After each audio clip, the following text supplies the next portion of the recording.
So one of the questions that we get fairly often is, how do you communicate with employees regarding their employee benefits?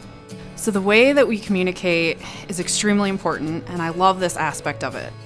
There's some interesting facts around employee benefits and healthcare that most of you probably know, but I find that we don't think about it or talk about it that much. If you look at some of the top expenses for an organization, you typically find those being payroll and benefits. Every company is a little bit different, right? But those are two of the most commonly higher costs that you see within a business. So why aren't we spending more time educating folks when you as the employer are spending a lot of money, but also on the flip side, the consumer is having a lot of money that's coming out of pocket for these expenses. So really making it applicable to, hey, what are we spending our money on, and educating in that sense. The number one reason in the US why folks are going bankrupt is due to medical expenses.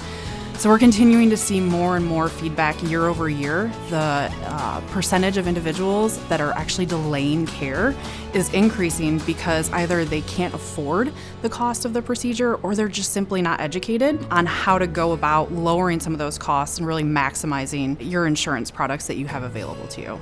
So another component that we have to take into consideration, and we've all heard about different generations and how they want to receive information, but also we laugh about it, but attention spans. That's something to definitely think about when you're relaying this information and educating employees. So average attention spans are somewhere between 8 seconds and 20 minutes, which is a big difference, right? But I can say that I've probably never completed an open enrollment meeting in 20 minutes.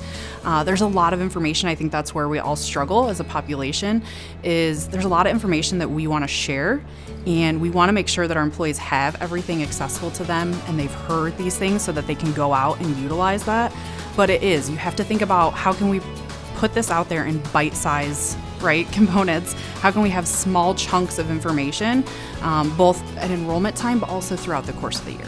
If you have listened today and you have additional questions on how you might be able to implement or think outside of the box on some of the things that you want to do in your communication with your employees, please reach out to us here at Rose Street. We're more than happy to help, and we would love to work with you on that.